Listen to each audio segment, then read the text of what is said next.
Here is an outline for what we'll be doing in the next few videos. First, we'll install our first Windows Server 2022. Then we'll do some post-installation steps like activating Windows, configuring some network settings, remoting, and so on. Then we'll sysprep our first Windows Server to get a base image for further Windows Servers installation. Then we'll implement our first domain controller. We'll add another domain controller and install Windows Administration Center. We'll add role on Windows Server Core Edition with the help of Windows Administration Center. We'll also add a subdomain with PowerShell. And finally, we'll do some basic network card configuration with PowerShell. So the final result will be a small Windows Server infrastructure containing 4 machines.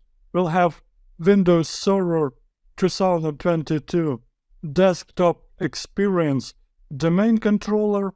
We'll have a Windows Core Edition and a client machine running Windows 11 version. So now when we are ready, let's switch to our Hyper-V environment and implement first. Let's create our first virtual machine manually. In this video, we'll take a look at the process of Windows Server 2022 installation. Regardless of whether you install Windows Server 22 via a DVD or a USB stick, you must connect it to the computer and boot into the BIOS to configure boot settings from the data medium. This also applies to starting with an ISO file, so the Windows Server 22 installation wizard then begins. In most cases, the boot menu appears after pressing a key on a keyboard. You'll notice it when you start the machine. The installation of Windows Server 2022 boots into a graphical interface. There is no longer a text option. In addition, fewer windows are displayed and less input is required for the installation. Most of the input is already completed before the installation begins, so that the computer does not have to be supervised the whole time during the installation.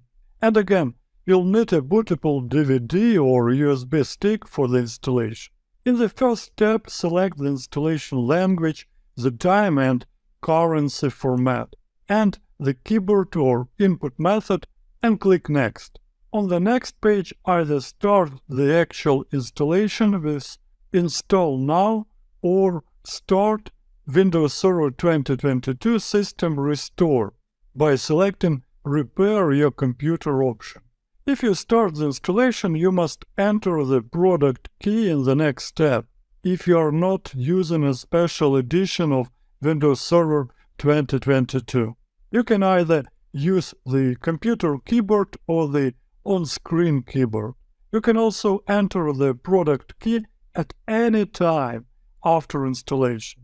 In the next step, select whether you want to carry out a server core installation, which is default selection, or an installation of a server with a graphical user interface, which is desktop experience version. Installation as a core server is selected by default. A core server has no graphical user interface, no shell, no media functions, and no additional components, apart from the necessary server services. However, the login screen looks identical. You have to log in using the key combination, which is Ctrl-Alt-Delete after installation. In Windows Server 2019, once you have logged in, you will only see a command prompt. In Windows Server 2022, you have to press this key combination, and another change is that sconfig opens automatically. Also, to edit the server settings in this core edition, it may sometimes be necessary to use the editor notepad. This is possible in the core installation. But there is no Windows Explorer or Internet Explorer, Microsoft Edge, and no registry editor, regedit. This version allows the standard features of Windows Server 2022 to operate without the server being burdened or compromised by unimportant components.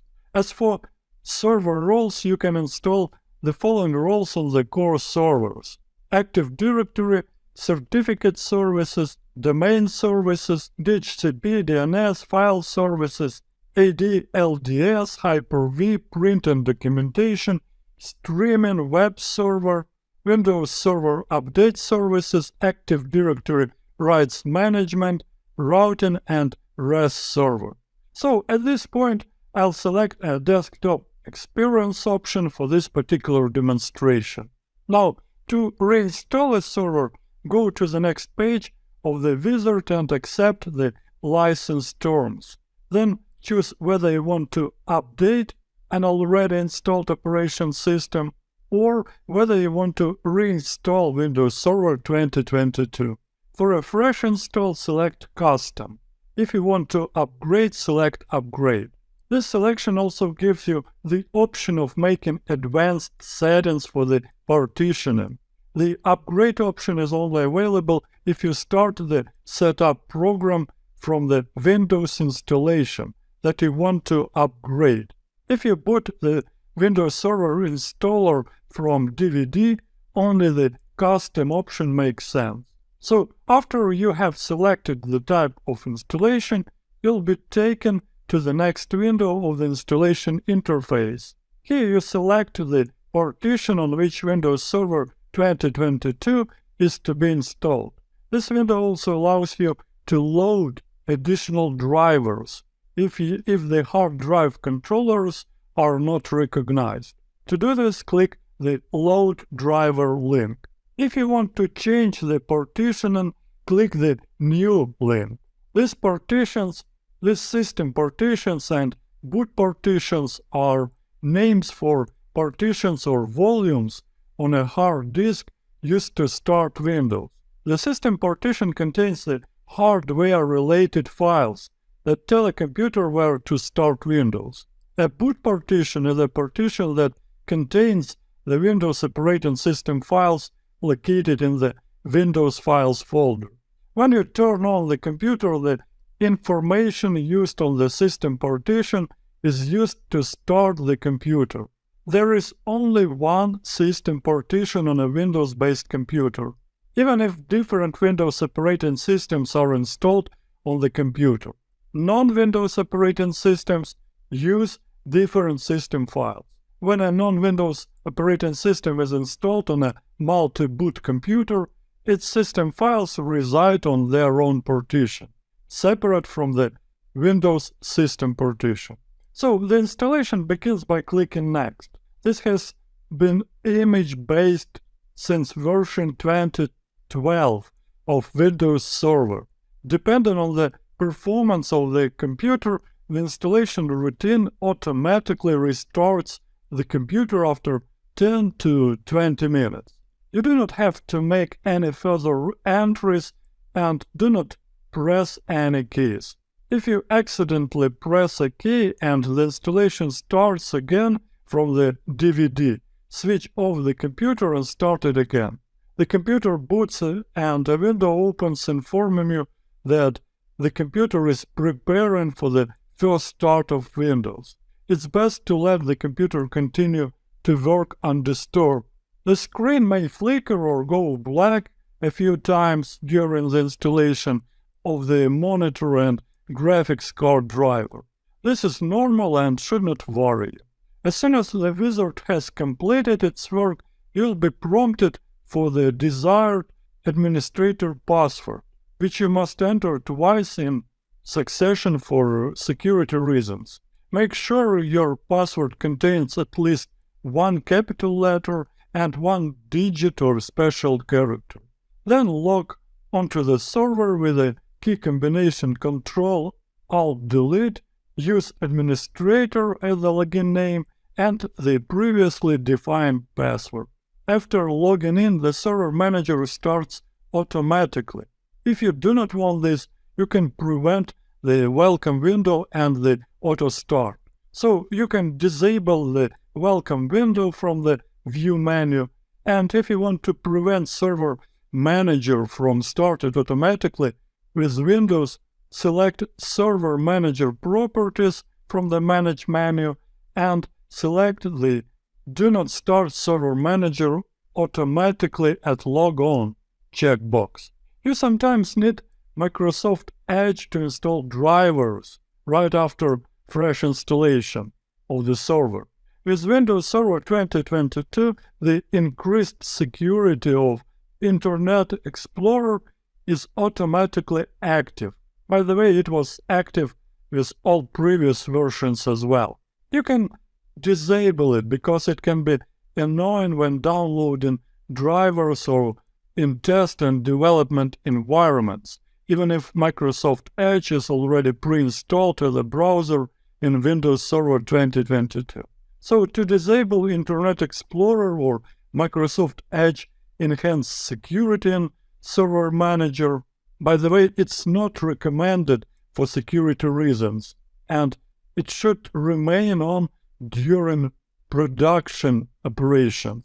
But in any case, if you want to disable it, open Server Manager, click Local Server on the left. In the right pane, in the Properties section, click the link next to IE Security. And in the dialog box that opens, select Off for all users or only for administrators. So that will finish up our demonstration of fresh installation of Windows Server 2022.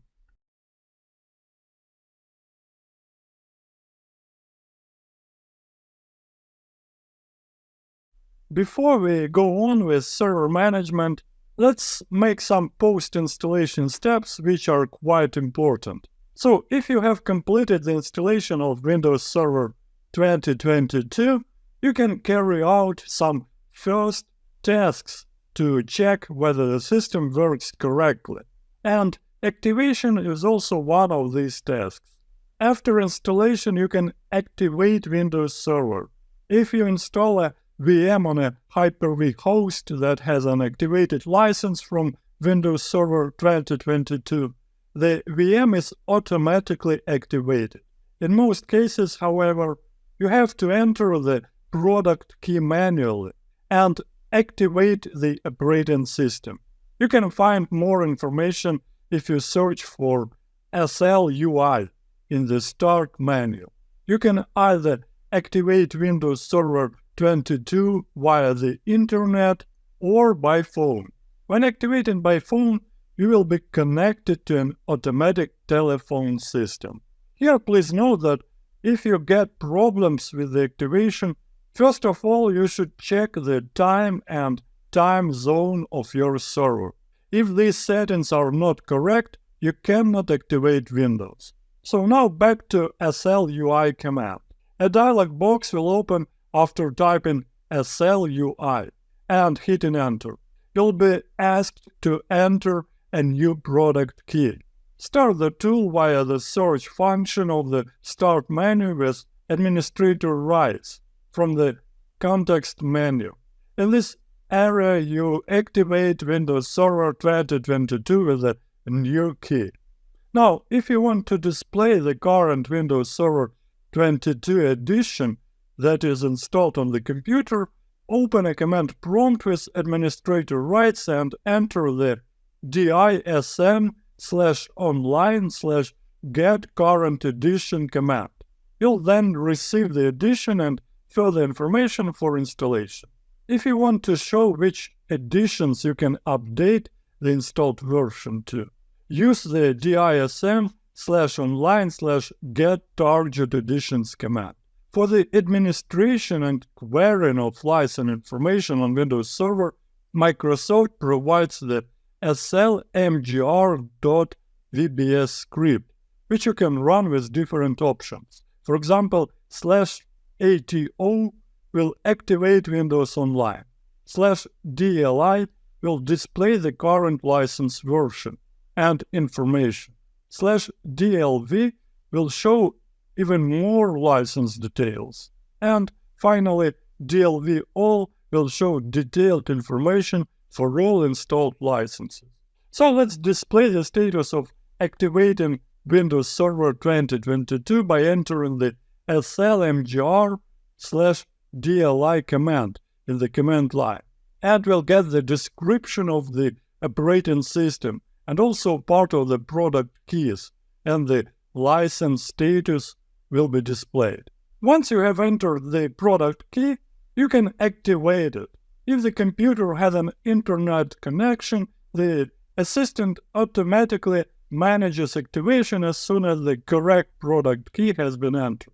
In my lab environment case, I'll be entering not valid product key, so I'll be getting errors all the time.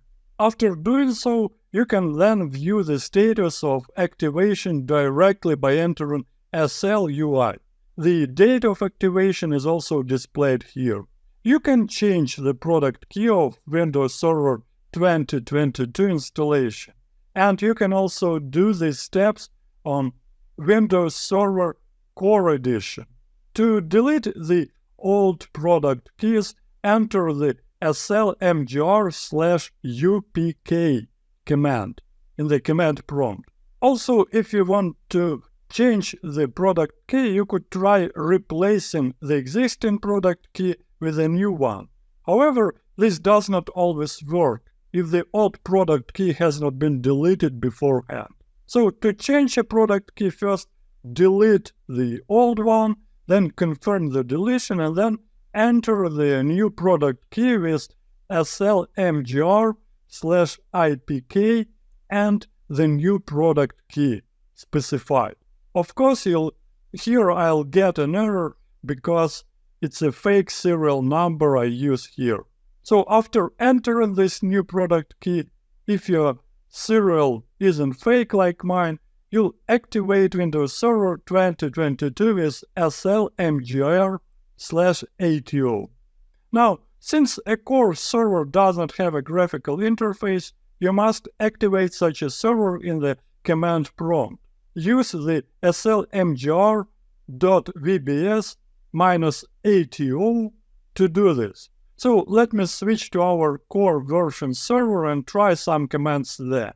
Now when I'm on core server command line, I'll type slmgr.vbs-ATO. Of course I'll get an error again. By the way, you can activate Server Core Edition with the sconfig tool. For this, type sconfig and then select the appropriate option for activation of the server. So in any case, as you can see, after entering the command, activation is carried out. You can also activate Windows Server 2022 remotely over the network. To do this, use the slmgr.vbs followed by server name, username and password -ATO command. This will activate a remote server. Now, to activate a server locally over the phone, use the slmgr-dti command. Now let me bring back the GUI version and type the command slmgr.dti. After running it, note the ID that is generated and call Microsoft's activation number. Enter the ID using the telephone buttons and you'll receive an activation ID from the telephone computer. You enter this with the command slmgr-atp followed by this activation ID you've received. And lastly, some more commands for Core Servers Edition to make changes in activation. So to view the currently installed edition, type dism/online/get current edition. To view the possible additions to update, type dism/online/get target edition. And to upgrade to target version, type dism/online/set edition followed by the edition ID /product key followed by the serial number you want to activate this server with. And that'll finish our activation video. I hope it was informative. After the installation, you should also check whether Windows Server has recognized all devices that are installed in your computer system. To do this, type dev mgmt.msc in the taskbar search box and make sure there are no unknown devices and all drivers are installed. In particular, you should check the driver of the network adapter and the system device. You can also use the msinfo32 command to get a very detailed overview of a server's built-in hardware and resources. Also, you can use the systeminfo command to display all of your computer's information in the command prompt. You'll find the information about hotfixes, network cards, processor, operating system, manufacturer, and so on. Even the current system uptime, which is how long you have been working, and the original installation date can be displayed here. If you are using System Info, you can also use redirection to a text file to get all this information in one text file. And you can also specify the parameter -fo here in order to save the information in a formatted manner. So to save all info to a text file, type systeminfo-fo list and then redirect it to c:\systeminfo.txt file. Then you can find this file on C drive with this name systeminfo and check all the necessary information regarding your server. The next post-installation task you could perform is testing network connection. In order to keep Windows Server 2022 up to date, you'll need a connection to the internet. After you have checked the driver installation, use the network connection icon in the taskbar to check whether Windows Server 2022 can communicate with the network and the internet. If Windows displays a network icon with no errors, the computer can communicate with the network and the internet. If the computer can communicate with the network but not with the internet, the network icon is marked with an exclamation point.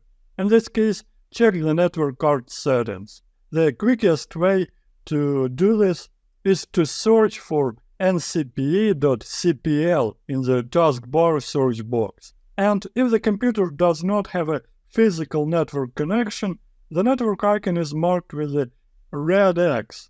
In this case, check the installation of the driver and the network cable or the VLAN connection. After checking the connectivity, you can enable Windows Update service. In this next step, regardless of whether you want to install drivers manually or with the Windows Update, you should turn on the Windows Update function. You can also make these settings with policies, but after installing Windows Server 2022, it's recommended to activate this function immediately, at least if the server has access to the internet. So after installation, you should install the latest Windows updates to ensure the operating system is up to date. To do this, bring up the settings with the gear icon in the start menu and then switch to Update and Security Windows Updates. Check for updates and install them right away. After installing the updates, check for updates again to make sure no more are found. After it's done, you could switch to installing language pack. If you have an English language Windows system or an installation in another language, you can install any other languages. There are available language packs from Microsoft and they come with .cap files. You install the .cap files and activate the language in Windows. And after it's done, the interface will be displayed in the desired language. So if you have the language file, search for lpk setup command on the start page, and here you can then install the language. Find it on the local system and install it. You can also add additional languages online in the Windows Server 2022 Settings app if you have a working internet connection. The settings for this can be found under the Time and Language. Next up, you could want to disable media player. I guess it's not very much used on Windows Server, so usually it is disabled on servers. Windows Media Player is active by default in Windows Server 2022. It's not required in production environment. So to install Media Player, use dism/online/disable feature/feature name : Windows Media Player/no restart.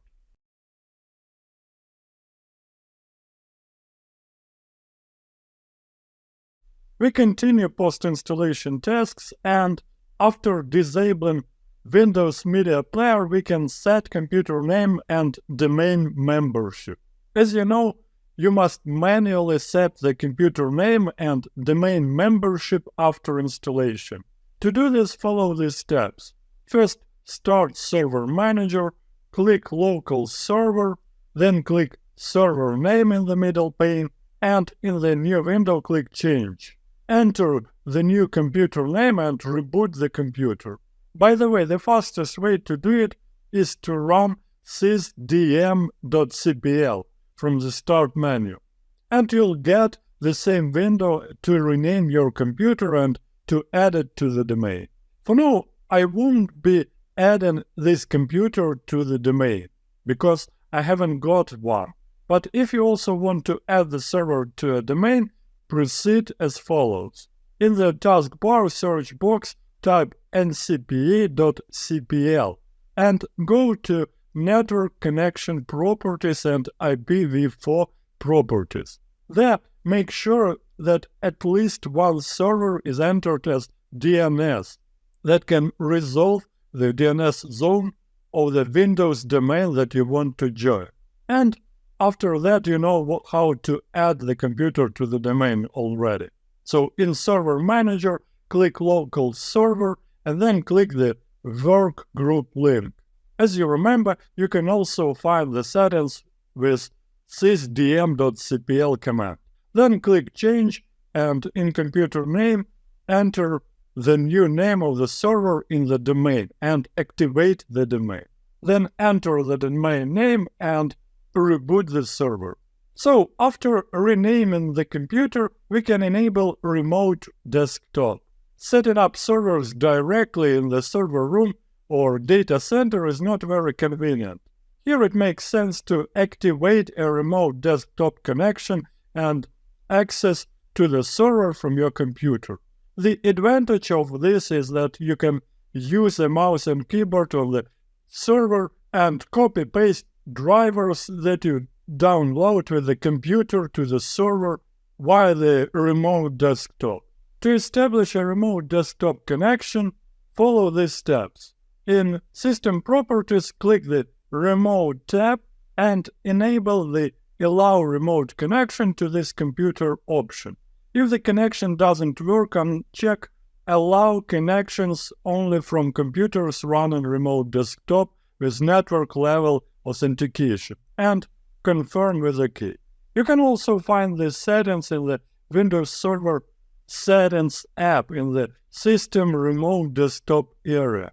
And also you can access the system settings by entering sysdm.cpl command in the Start menu.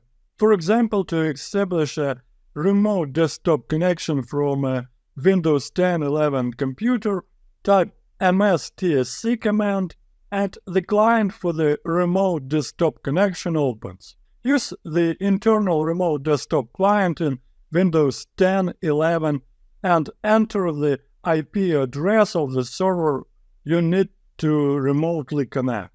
So I'm typing the IP address of our server core And as you can see, it fails to connect as it currently is disabled. So the remote connection to the server core is disabled. So now let's switch to the server core version to turn on remote.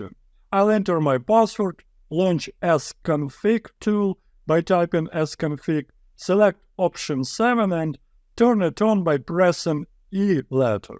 Then I'll press 2 and enter to continue. It's now enabled on this server, and I'll switch back to the GUI version and try connecting to it again. I'll type in my login name in username. Here you use the syntax name of the server / login name. And I'll type administrator and the password for this login name. You can also allow saving for this login information.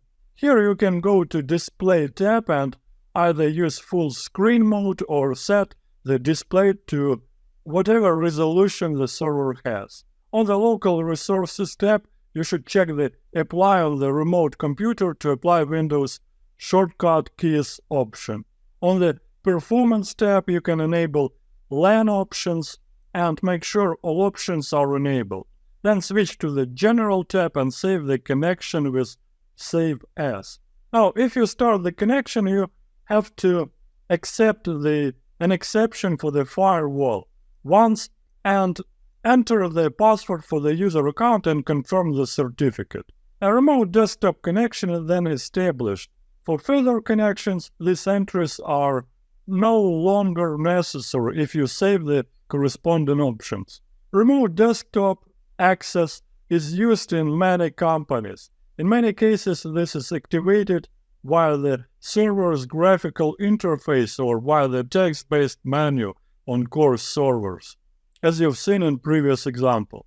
The quickest way to set this on servers with a graphical interface is to call sysdm.cpl.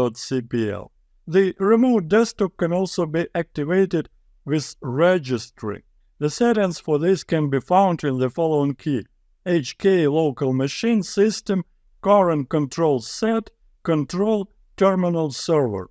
The most important entry is F denied TS connection. A value of 0 enables the remote desktop. A value of 1 disables remote desktop. The remote desktop can also be activated by importing entries using scripts or tools. Now, you can check which users are connected to a server with the command qwinsta. You can also specify /server : server's name.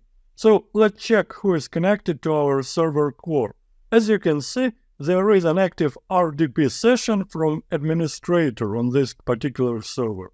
Now, if you want to deny access to certain users, for example, all administrators, you can do this using group policies. To block access to remote desktop services for local administrators, of course, will be the best to control centrally with group policy.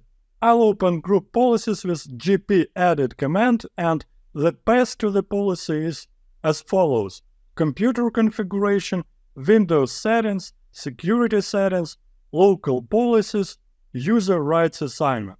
The two settings are important in this case: deny logon through remote desktop services and deny logon locally. Here you can configure which users are allowed to log on locally to the server. For example, local administrators and whatever users you want to deny. Or the users are allowed to connect to the server with remote desktop. Remote desktop connections also can be used with the web browser if the Windows Admin Center is used. The remote desktop menu item is available here. And finally, some words about repairing boot manager. Sometimes it can happen that Windows Server 2022 is no longer starting. In this case, there is a problem with the boot manager. So this can be repaired using the computer repair options in Windows Server and or with the installation medium. If the boot manager does not start, you should go to the command prompt in the computer repair options. To repair the boot manager, enter the following command: bcd boot followed by c:\windows/s followed by c:/f BIOS. If an error appears, type bcd boot d:\windows/s c:/f BIOS. The commands do not work on computers with UEFI. Other commands that fix the boot managers are bootset bootsetct.exe/nt60 all/force and bootsetct.exe/nt60 c:/mbr/force. The startup repair menu item is also available in the Windows Server computer repair options. Windows can often be repaired within this area if the operating system does not start. So sometimes this information can be useful and can save you lots of efforts if you want to troubleshoot your booting process. Next up, we'll be talking about final steps in our post-installation videos. We'll be talking about sysprepping this particular machine for further usage to quickly set up new machines and add them to the infrastructure. And we'll install Git on this particular server in this lab environment so that we can use git clone command to quickly get the files with the commands we'll be using in the next videos. So I'll be seeing you there. In this video, we'll be sysprepping freshly installed server. You can skip this video if you are not following along or if you are not going to implement new servers based on existing hard drive images. So this is done after I've installed the server and made all necessary changes. For example, we've configured firewall settings, time and language settings, disabled media player, and so on. We've also installed all necessary updates and applications like Git on this particular server. So after we've completed this operation, we'll get an image which we can use later on when creating new servers. And when we create a new server using this sysprep disk, we'll get all these changes with it, and it'll save much of our time and efforts. But first, let me install Git on this server, because it seems that I've forgotten to do this. I'll open Git's download site and get a version for Windows. Then I'll install it with all the defaults. Now we are ready to run sysprep.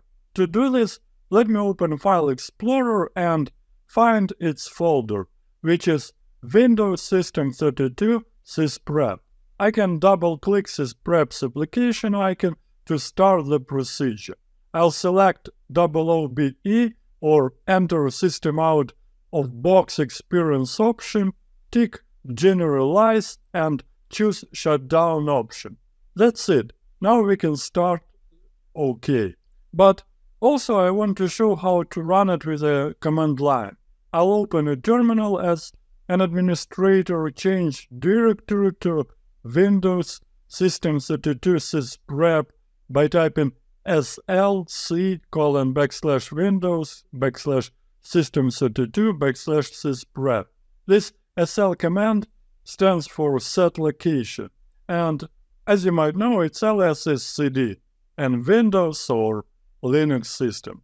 And now I can enter the following command: sysprep.exe/woobe/generalize/shutdown/mode:\VM.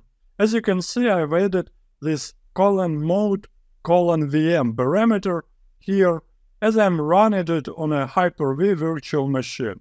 And now it seems it gives me an error that I must run it with ./ parameter.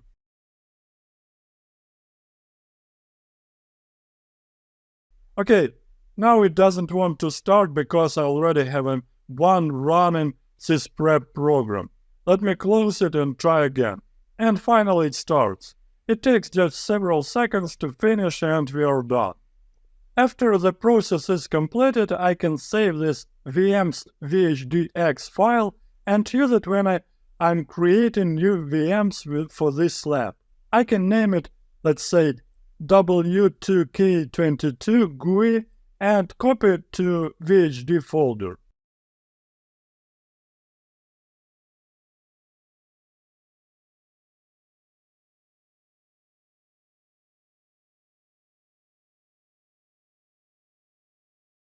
Now when we start the VM, we are getting a window with region, language, and keyboard. We have to complete this procedure once when we've started a VM from sysprepped image. So I skip product key, accept license agreement, and set administrator's password. And let me enter once more. And look, when we check local server in Server Manager, we have all the changes applied here.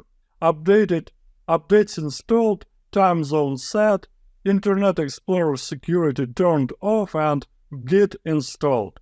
And they will be applied for every new server we'll be adding using this image.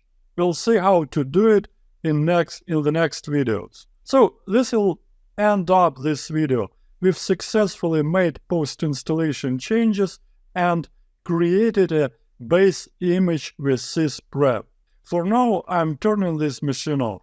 Next up, we'll have a wrap up with hands-on exercise. I'll see you there.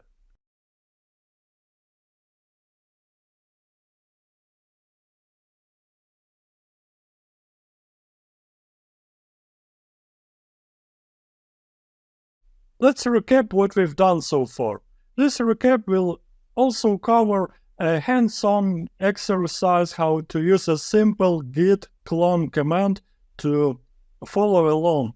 So for this, let me turn on our Windows 2022 VM and open the file with the commands we've learned.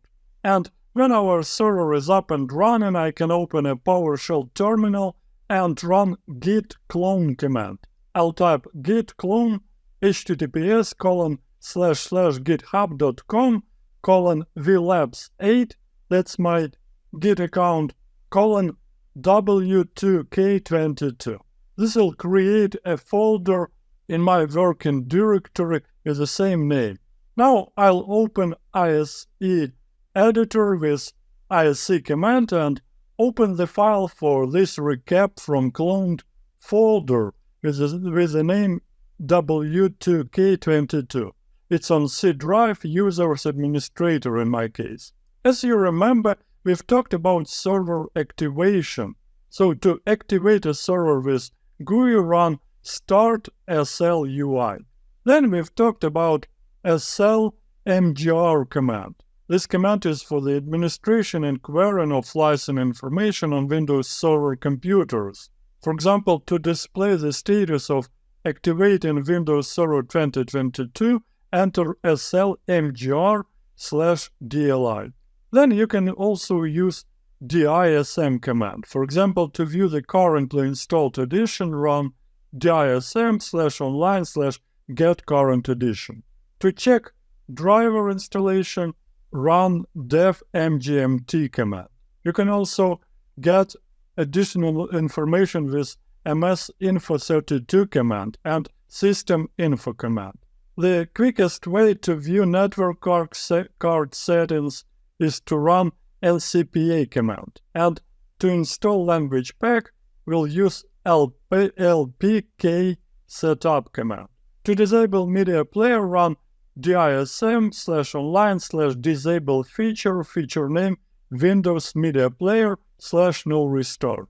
To quickly run system properties window where you can rename, add it to the name domain and enable remoting, run sysdm command.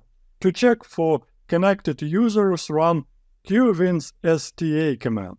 And finally, some commands to repair the boot manager. Next up, we'll be talking about remote system administrator tools, and we'll also be adding our first domain controller.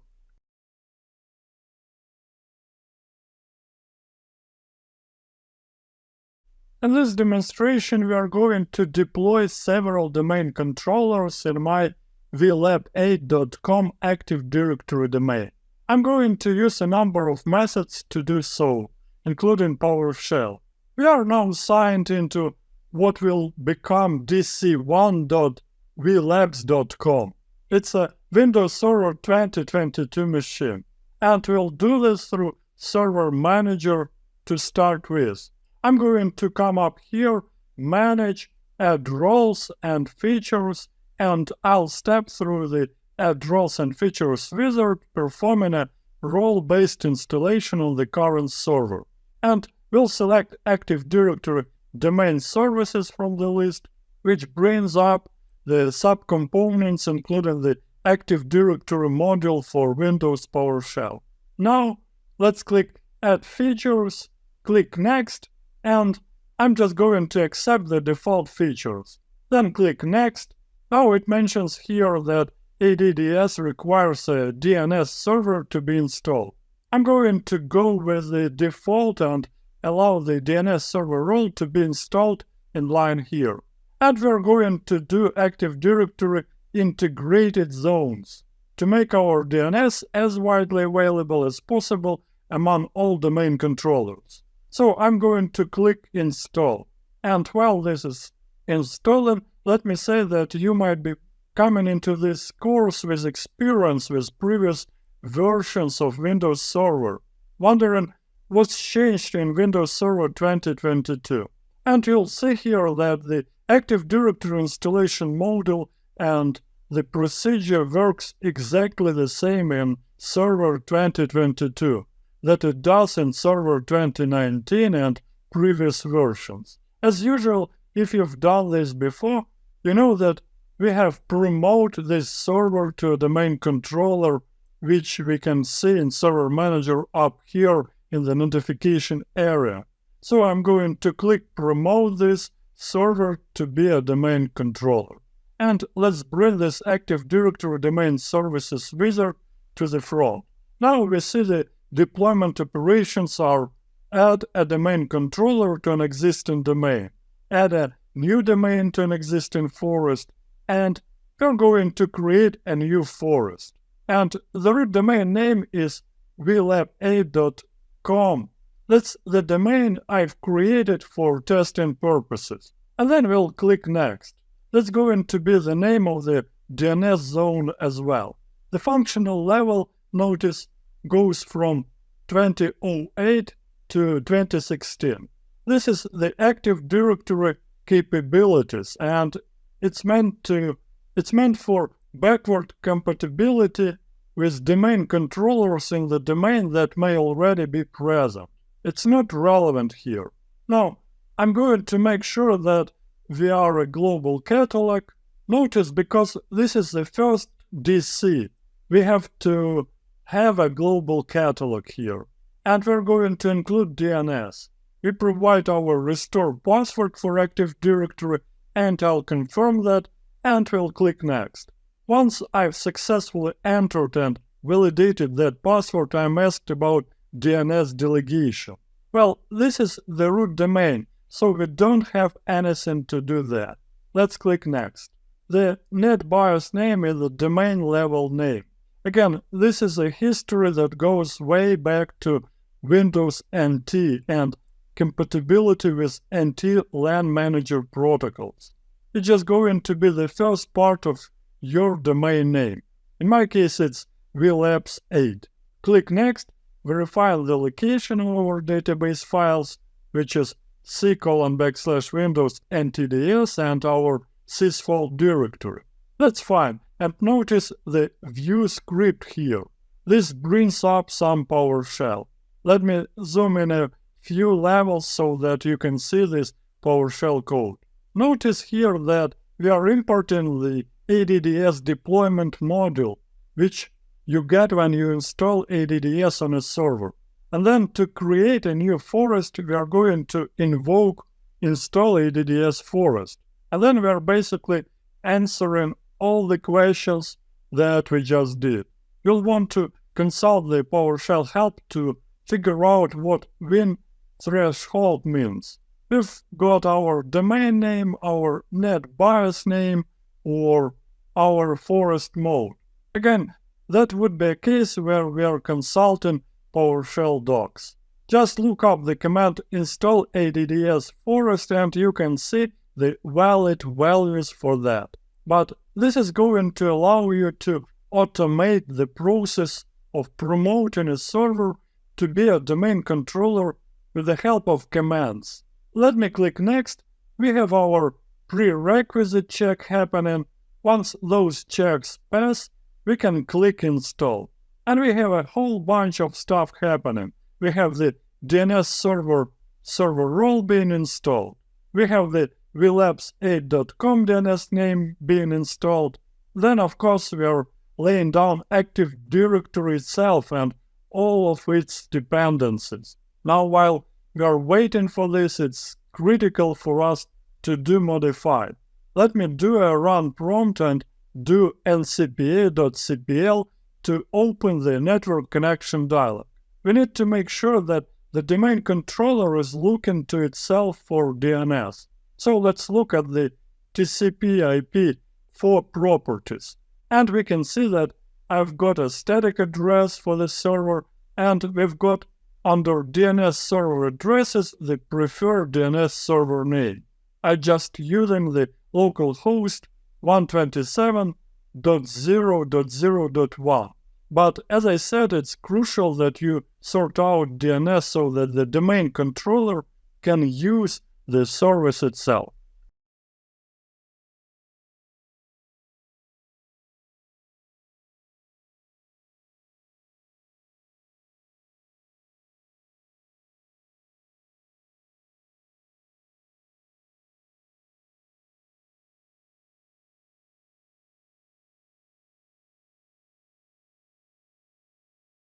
Once DC1 comes back from its reboot, it will be a fully functioning domain controller. I'm on a Windows client workstation right now, and if you look at my ipconfig output, we can see that the DNS servers I'm pointed to is 192.168.1.111. That is DC1. So let's join the domain on this Windows client box. I'm going to open up Control Panel. I'll do a search for join and we'll join the domain. So we'll go to Change in the System Properties Control Panel, and for the computer name, and it's CL1. But the domain is vlabs8.com. Because we have DNS connectivity, we now are asked for a domain administrator account, which I provide. So we'll get welcome to the domain. This is all familiar to you, I'm quite sure. Then we are going to reboot this client, and when we come back, we'll sign in using a domain account. And now that I'm signed into the domain on that Windows client machine, I'm going to show you how to install the RSet tools. Again, I'll open up Start and do a search for optional and grab optional features from System Settings and then add an optional feature. We are going to do View Features. And if I do a search for RSet, we've got a whole bunch of remote server administration tools. Now in Windows 10, you still have to install this separately from the Microsoft Download Center, but Windows 11 has them implemented right into the operating system here. And I'm going to grab them all. Even though I may not necessarily need them all, at least I've got them. So let me select them and click Next. I'm also going to install Windows Admin Center on this Windows client box. And as you can see, all those RSet tools are installing. Download the Windows Admin Center installer from the Microsoft Evaluation Center. When you install Windows Admin Center on a server, it gets installed as a service, and then you centrally can connect to that gateway. I'm installing Windows Admin Center locally on this machine because you cannot install Windows Admin Center on domain controllers. So I'm just going to install it on my client Windows computer. Just basically doing a next, and finish.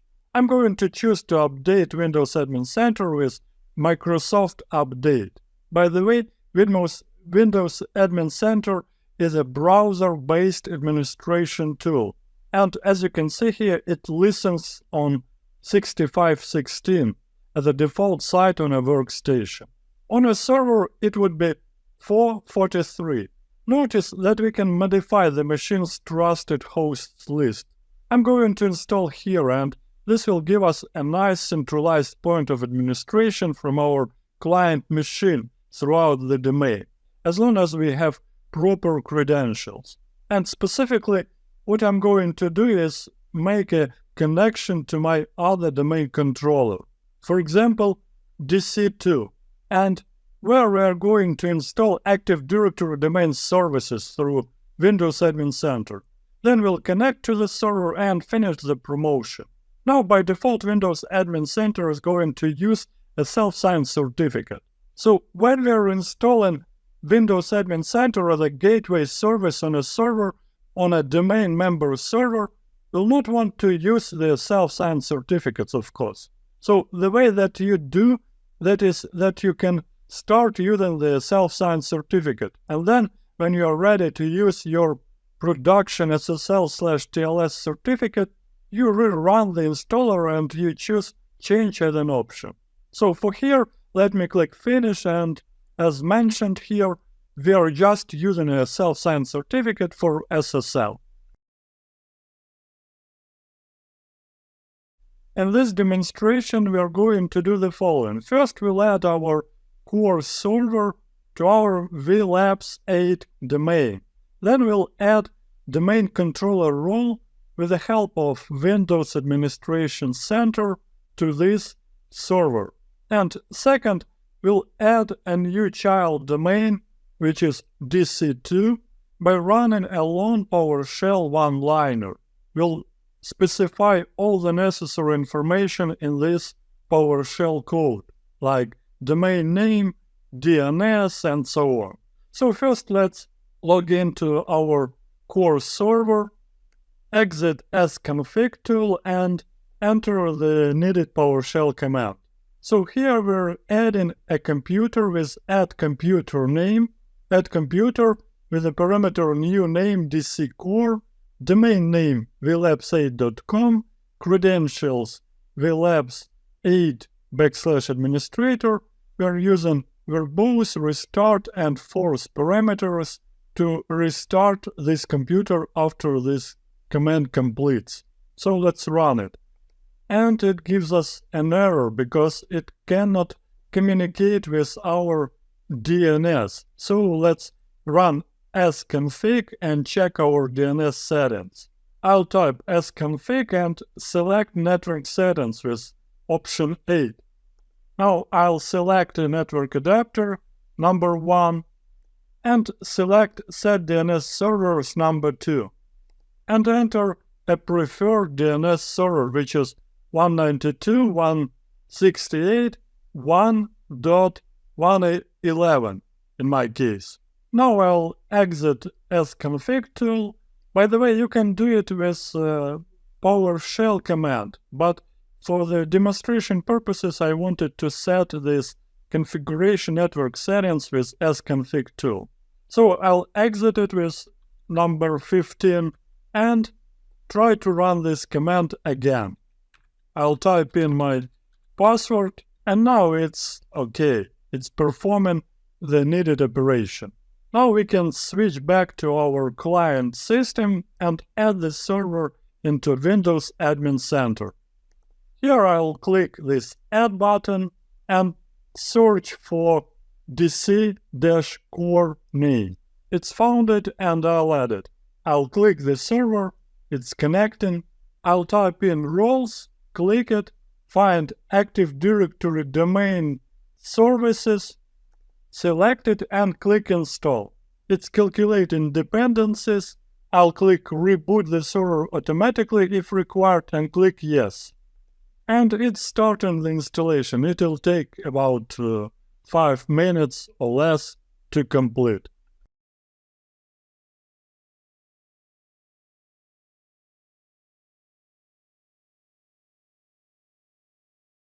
Now we'll add subdomain with the help of PowerShell, and I'll switch to DC2, on which we'll install domain services and we'll install a child domain or subdomain, and we'll name it lab1, just for demonstration purposes.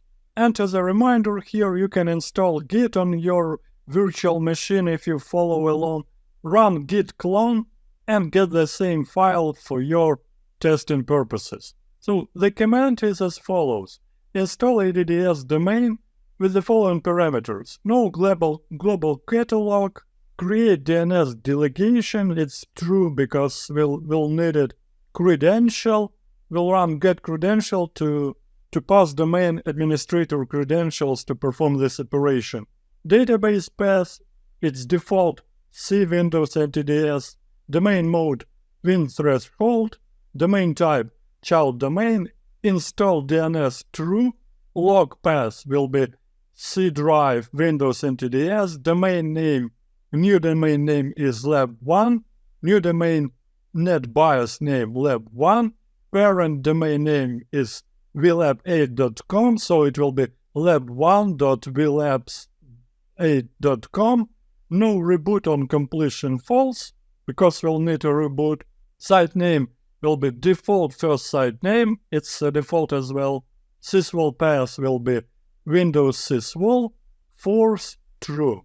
So it will install and do all the actions we've done previously in GUI environment, and you also remember some of these commands which we've seen while doing GUI installation.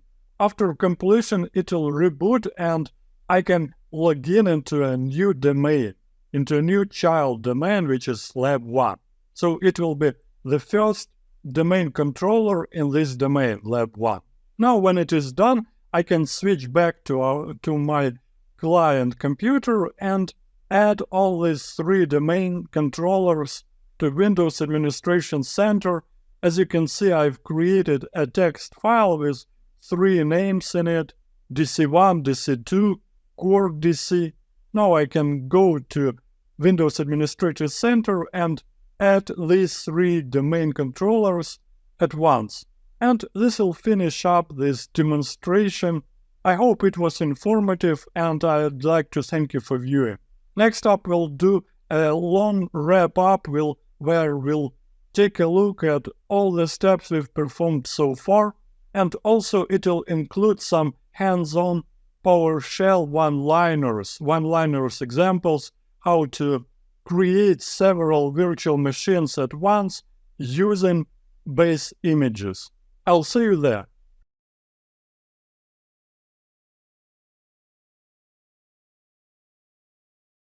In this hands-on recap video, we'll take a look at how to create a basic Windows Server lab using PowerShell. The whole process will take about half an hour. During this time, you'll create 3 servers and 1 client computer. So I'll open up my PowerShell nodes in Windows ISE environment. And as you can see here, I'm starting with git clone, https github.com/vlabs8/vw2k22. Then I'm changing directory with sl command. I'm typing sl./ this dot meaning that my current working directory.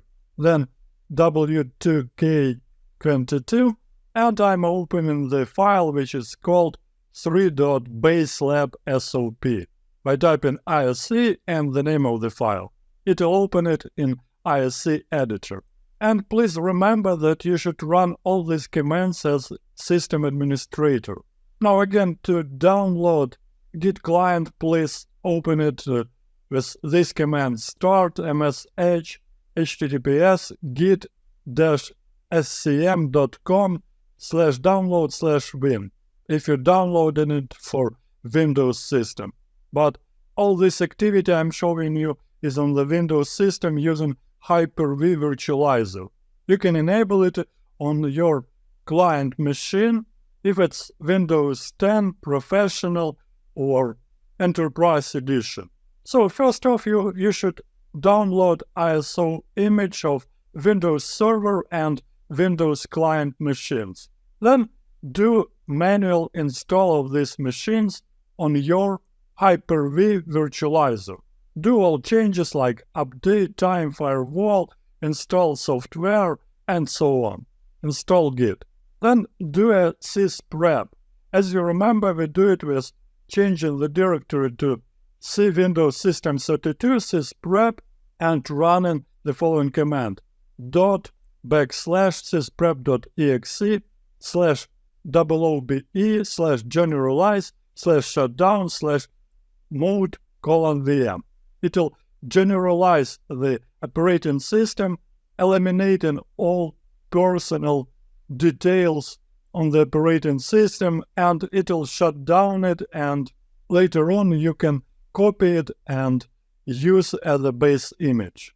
So then the next step is to copy VM's image with a new name like W2K22, Win11, and so on, to base image's central location. For example, in my case, it's E drive VM VHD.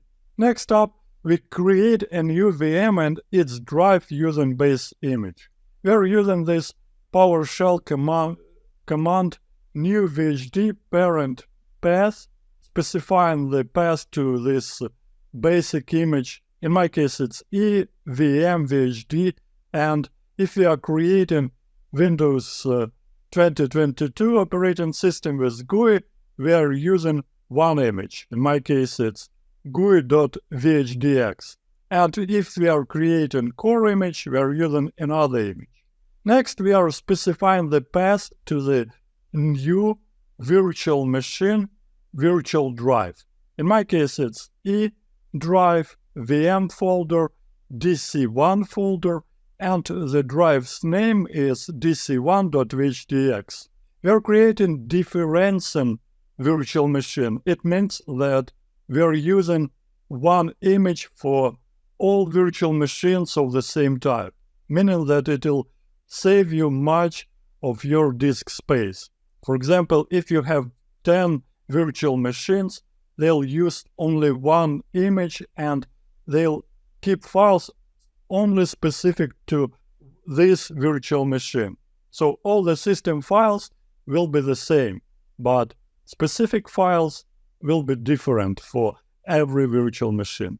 In my case, it saves about twice as much of disk space for the whole environment. For example, for 4 virtual machines without this differentiation option, I'd have 60 gigabytes. And with this differentiation option, I'd have only 30 or 20 gigabytes.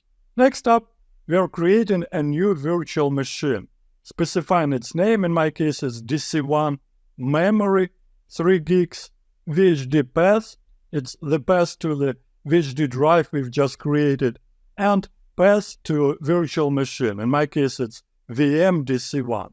Then we specify generation. Be careful here because you cannot change the generation here afterwards. If you specify it once, then you cannot change it. Switch name, which is external in my case. It's just for demonstration purposes. And I do it for all 4 virtual machines, just in one shot. So 4 virtual machines will be created in a matter of seconds. In the next step, I'm disabling checkpoints on this stage and starting all 4 virtual machines with the start VM command. Next up, you should log into all 4 virtual machines and complete the administrator's password and accepting license agreement stuff. I'll do it for all 4 virtual machines, starting with DC1. I'll double click on it, wait till the operating system loads, then click next, skip the licensing, and enter the password. I'll do it for DC2, core DC. Here I'll also add administrator's password, typing it twice.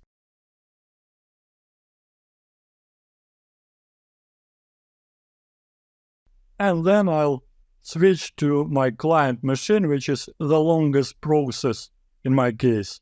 I'll accept license agreement, sign in, domain join, enter user's name and password twice. Then I'll answer security questions, choose privacy settings, and it's done. The machine is ready. Now I can log in using PowerShell Direct, entering PS session. It's a CNAME for enter PS session, ETSN, and I'll specify VM name, which is DC1 and credential. Now when I'm logged in, I can rename a computer to DC1, restart it using force parameter. So I'll type rename computer DC1 verbose restart force.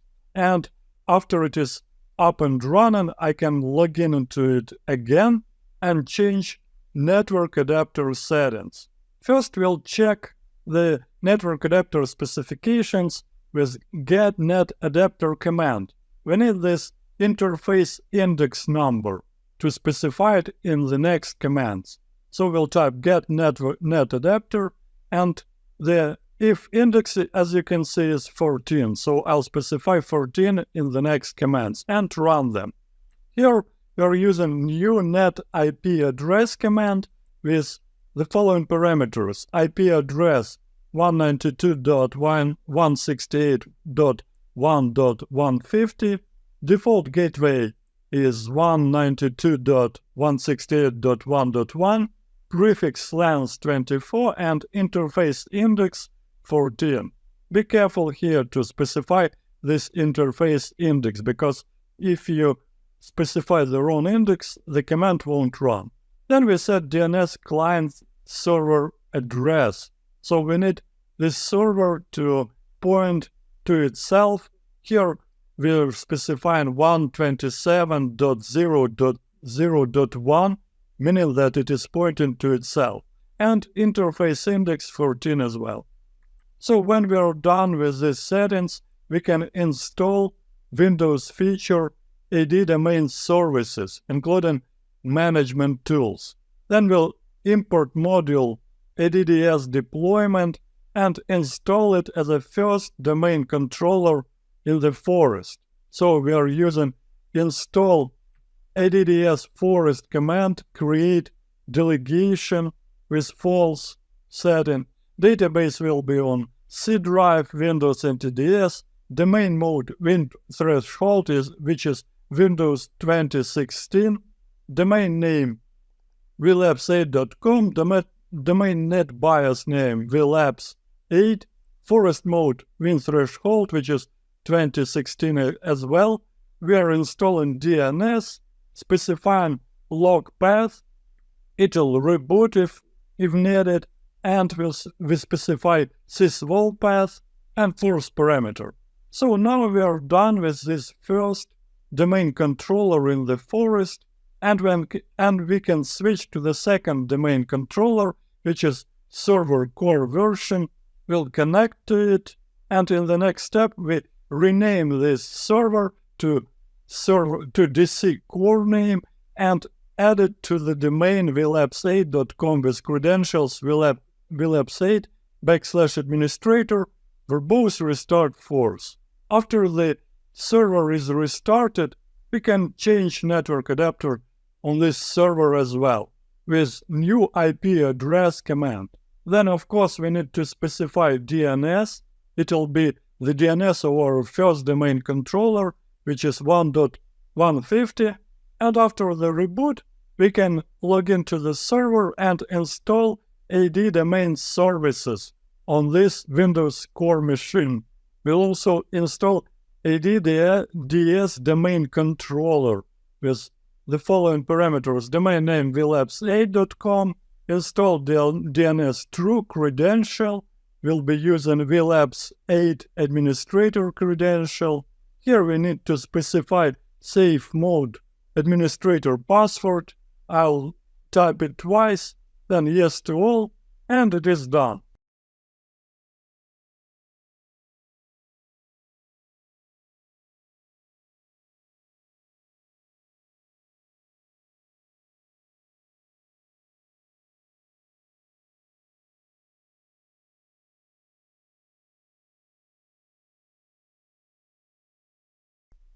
Now we are ready to set up our child domain controller or subdomain controller.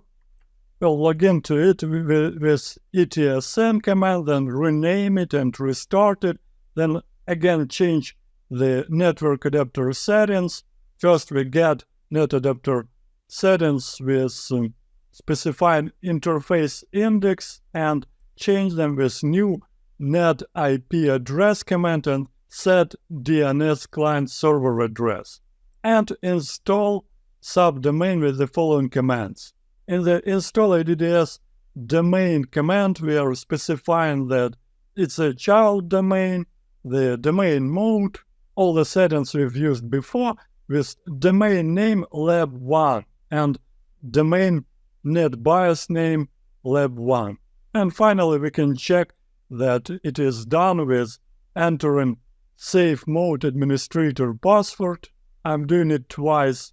And then we can log into the domain lab1 with the following credentials: lab1 \administrator.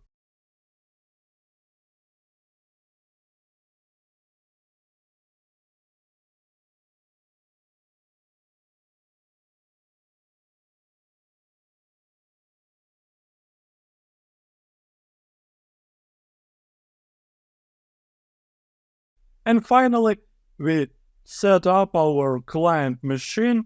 First, we'll log into the client machine with its name CL1, then change the network adapter, again, change interface index for the network adapter commands, specify DNS name, which is 150, and add this client computer to the vlabs8 domain with add computer, new name CL1, domain name vlabs8.com, and domains administrator credentials.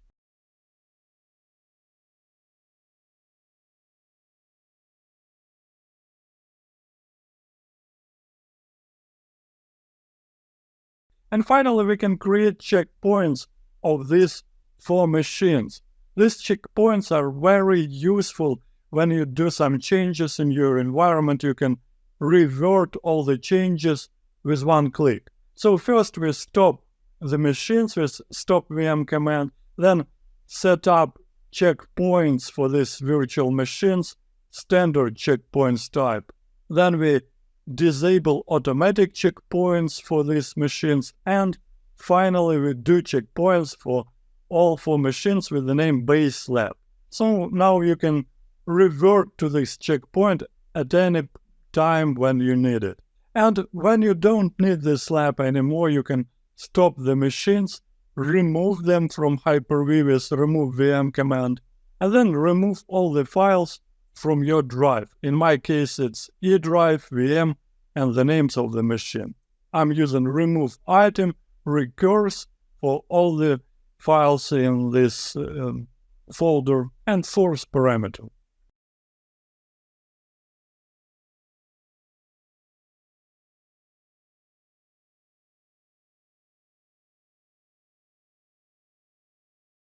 We've successfully installed our labs servers and a domain controller for vlabs8.com. Let's have a closer look at some of Active Directory objects. But first, let me show a brief overview of ADDS administration tools. Managing the ADDS environment is one of the most common tasks an IT professional performs.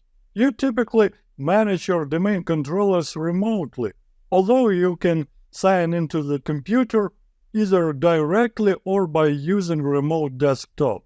The primary tool you'll use is Active Directory Administrative Center. It provides a graphical user interface that is Windows PowerShell based. This enhanced interface allows you to perform ADDS object management by using task-oriented navigation, and it replaces the functionality of Active Directory users and computers. Let me start this tool and show you some of the tasks that you can perform by using the Active Directory Administrative Center. So you started with Server Manager, and here you can create and manage user, computer, and group accounts, and OUs. For this, I'll either right-click in the left pane the domain's name and click New and select the object I need to create, or I can click this New button in the Tasks pane. Here I've got the same set of objects I can create. We can also connect to and manage multiple domains within a single instance of Active Directory Administrative Center. If I go ahead and turn on my DC2 in Hyper-V environment with a child domain, which is a lab1.vlabsite.com, and then go to Overview, right-click and click Add Navigation Nodes, select Lab1 and, for example, Users, click Add, click OK. Now I can manage users of Lab1 domain right in here. Or if I want to add the whole domain tree, I can right-click again, click this link, connect another domain, and select Lab1 domain to add. Now I can switch between the trees of these two domains, Labs 8 and Lab1. Some other tasks are as follows. We can search and filter ADDS data by building queries. We can create and manage fine-grained password policies, recover objects from the Active Directory recycle bin, and manage objects that the dynamic access control feature requires. Now, you can install the Active Directory Administrative Center only on servers running Windows Server 2008 R2 or later, or on client computers running Windows 7 or later. We also have other management tools that you can use to perform ADDS administration tasks, like Active Directory users and computers. You open it in Server Manager Tools, Active Directory users and computers, and it is a Microsoft Management Console or MMC snap-in that manages most common resources, including users, computers, and groups. Although many administrators are familiar with this snap-in, the Active Directory Administrative Center replaces it and provides more capabilities. What I want to point out here is this View Advanced Feature option. It's not selected by default, so you should remember about it when using Active Directory users and computers. It reveals lots of useful features, so let's take a look at this user object, first with this advanced features disabled. If I want to find, for example, attribute editor for this user's object, I click Properties and it's not there. But if I enable advanced features, I click Properties and I find it. Now I can find, for example, user's distinguished name, double-click it and copy it. Now, some other tools are as follows. Active Directory Sites and Services. This Active Directory Sites and Services MMC snap-in manages replication, network topology, and related services. Active Directory Domains and Trusts. The Active Directory Domains and Trusts MMC snap-in configures and maintains trust relationships at the domain and forest functional levels. Active Directory Schema snap-in. The Active Directory Schema MMC snap-in examines and modifies the definitions of ADDS attributes and object classes. You typically do not view or change it very often. Therefore, by default, the Active Directory Schema snap-in is not fully installed. And finally, of course, Windows PowerShell module. The Active Directory module for PowerShell supports ADDS administration, and it is one of the most important management components. Server Manager and Active Directory Administration Center are Windows PowerShell based, and use cmdlets to perform their tasks. We'll be talking about all these MMC snap-ins more detail when we discuss sites and services, domains and trusts, Active Directory schema, but for now I just wanted to cover all the tools we can use to manage Active Directory in our environment. Let's create a user account. A user account includes the username and password, which serve as the user's sign-in credentials. A user object also includes several other attributes that describe and manage the user. And of course, you can create a user account in Active Directory Users and Computers, MMC, Active Directory Administrative Center, with the help of PowerShell or even using ds-add command line tool. When you create a user account, you should consider these two attributes, full name and UPN logon. The full name should be a unique attribute. As for UPN logon, user principal name logons follow the format like user logon name and followed by UPN suffix. You can change this UPN suffix by using the Active Directory domains and trusts snap-in. Right-click the root of the snap-in, click Properties, and then use the UPN suffixes tab and add or remove suffixes. So let me switch for a moment to Active Directory domains and trusts snap-in. Right-click the root of the snap-in, click Properties, and as you can see, we can find UPN suffixes tab right here. And I'll get back to Active Directory Administrative Center. Now, it is important that you implement a user account naming strategy, especially in large networks in which users might have the same full name. A combination of last name and first name, and where necessary additional characters, should yield a unique user account name. Especially, it is only the UPN name that must be unique within your ADDS forest. The full name attribute needs to be unique only within the OU where it resides. The user SAM account name must be unique within the domain. So please consider all these details. Now let's create our first user. I'll click on VLabs 8 local, then right-click it, click New User, and I'll fill in the details like first name, last name, full name, user UPN logon, user SAM account name, set the password for the user. I can protect from accidental deletion here.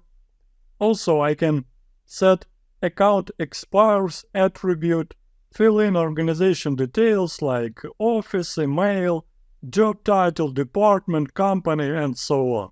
And when I'm done, I press OK.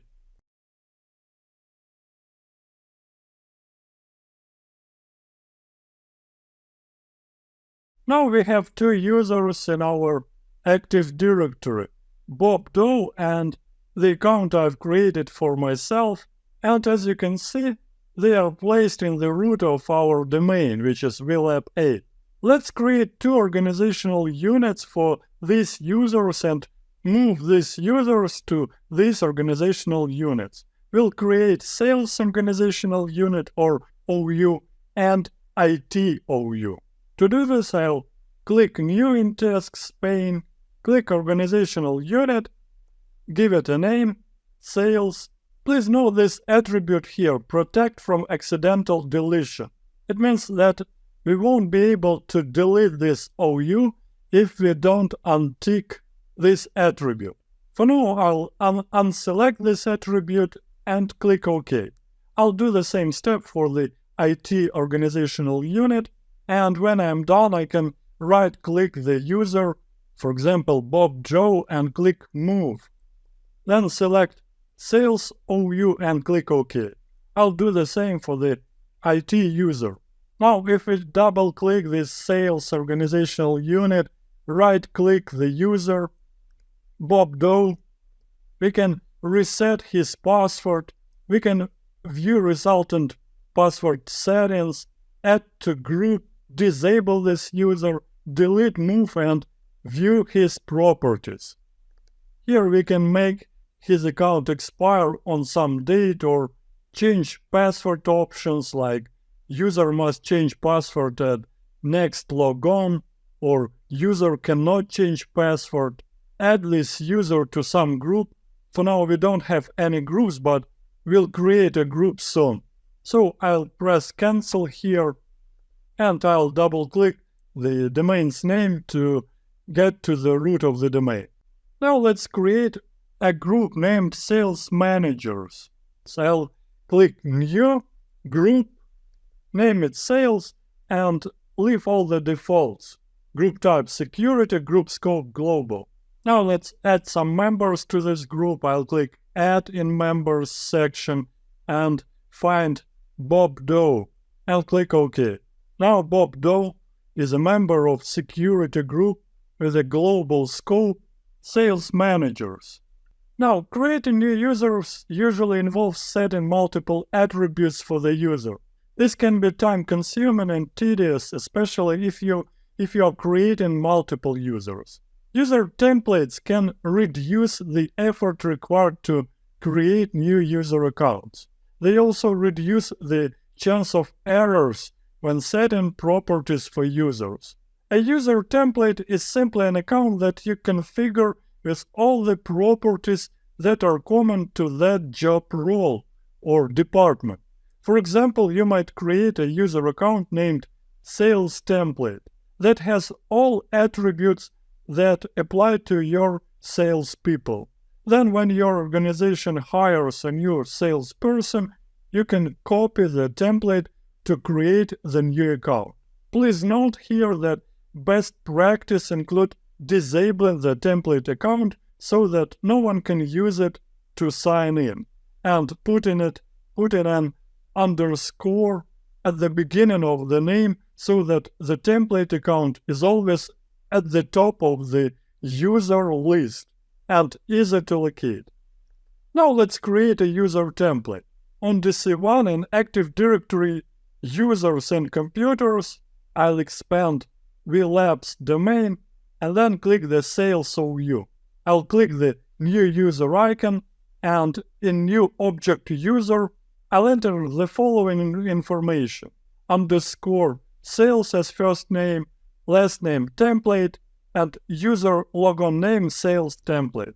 In the password and confirm password fields, I'll type in the password. Clear the user must change password at next logon checkbox, and select the password never expires checkbox. Then I'll select the account is disabled and click next. Then click finish. Now let's configure this template properties. I'll double click the sales template account, click member of tab, then click add, and in the select groups dialog box I'll type sales and click OK. Then click organization tab, and then in the department field type sales. Here I can also fill in this manager section. I can click change, and in the select user or contact dialog box I'll type Bob, and then click check names. Click OK. Now to create a new user by copying the template, right click the sales template, click copy. In the copy object user dialog box type sales. In the first name field type user. In the last name field, then type sales user. In the user logon name, click next, fill in password information, clear the password never expires checkbox, clear the account is disabled checkbox, select the user must change password at next logon. Click next and click finish. Now double click the sales user account and then click the member of tab. Ensure that the user is a member of the sales group. You can also check the organization tab and ensure the department is sales and the manager is Bob Doe.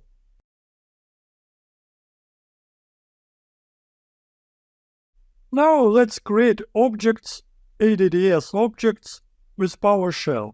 First, let's create an organizational unit. We'll name it VLabs user, and we do it with the help of new AD organizational unit cmdlet.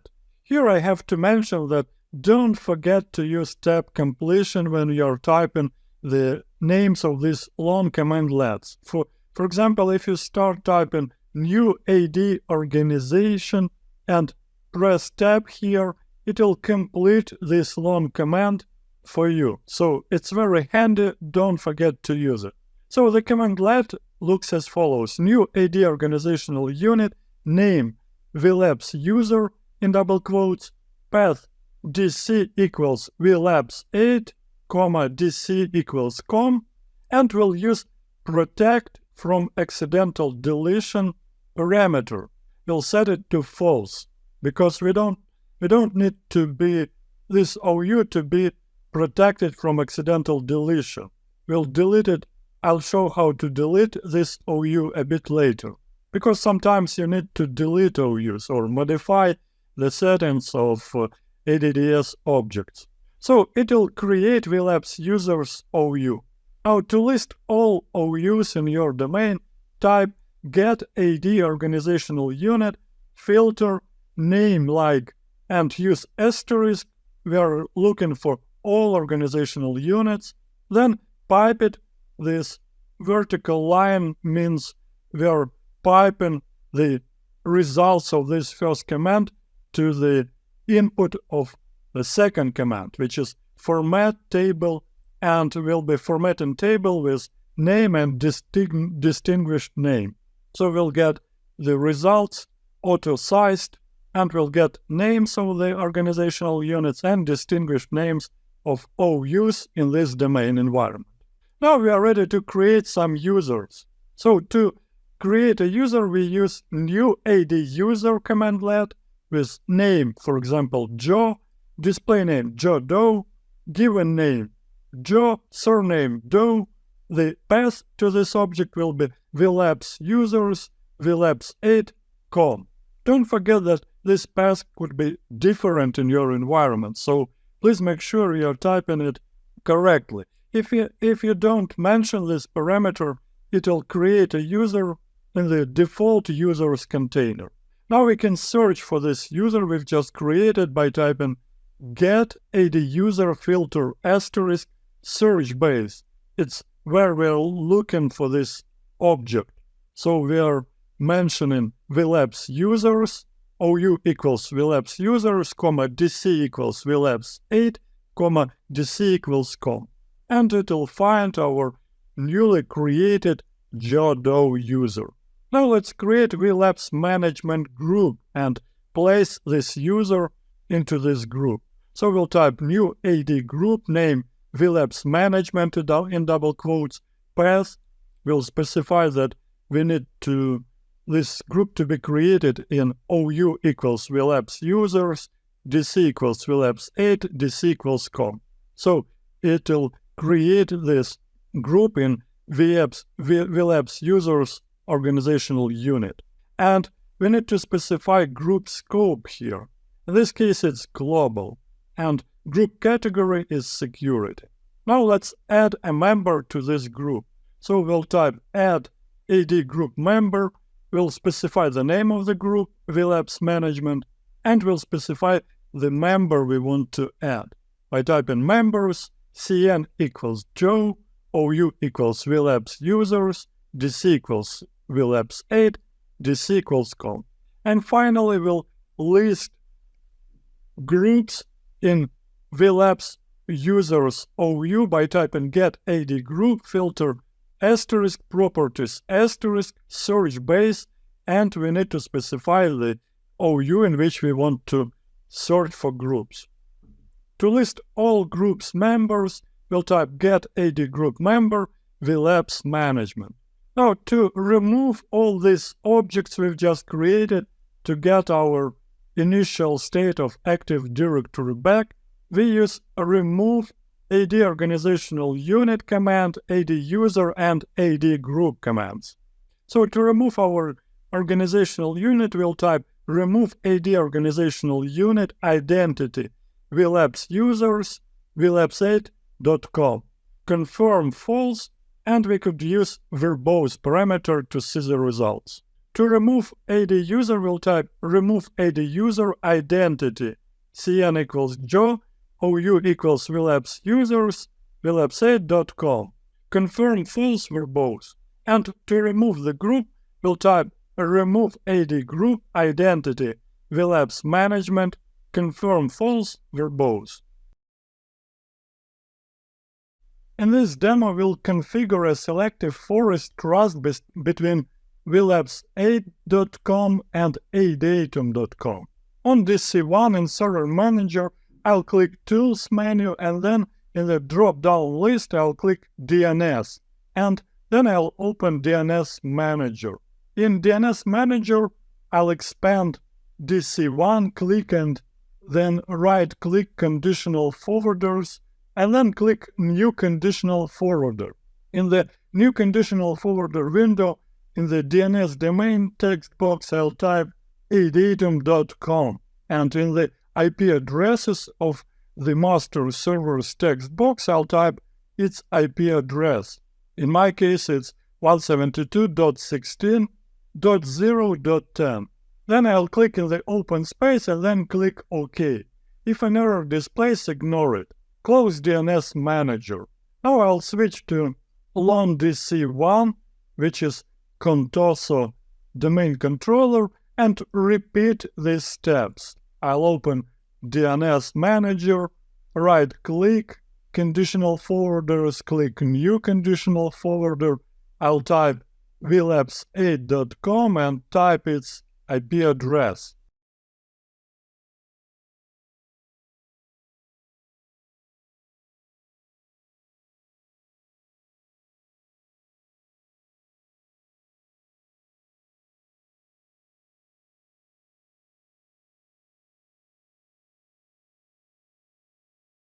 Now let's configure a two-way selective forest trust. On DC1 in the Tools menu, I'll click Active Directory Domains and Trust, and when Active Directory Domains and Trust window opens, I'll right-click vlabs8.com and then click Properties. In the Properties dialog box on the Trusts tab, I'll click New Trust, and in the New Trust wizard, I'll click Next and give it a name adatum.com and then click Next.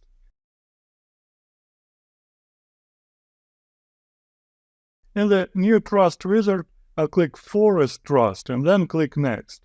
On the Direction of Trust page, I'll click Two-Way and then click Next.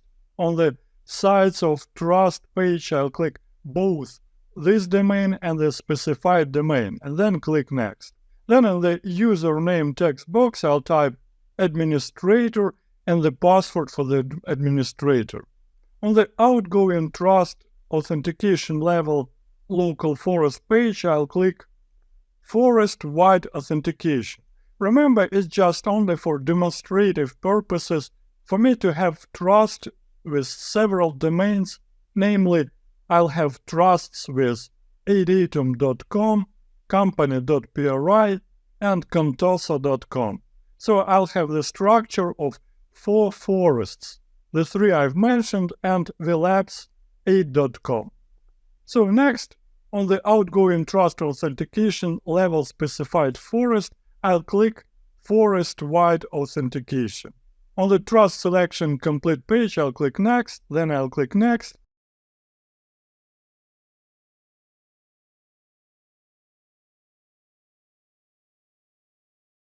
Confirm once more, and on the completing the New Trust Wizard page, I'll click Finish. Now, if I go to Active Directory Administrative Center and try to add this new forest, trusted forest, which is adatum.com, by clicking Add Navigation Node, connect to the other domains and type in adatum.com, then double-click it and click Connect. And as you can see, a new forest appeared in the left pane.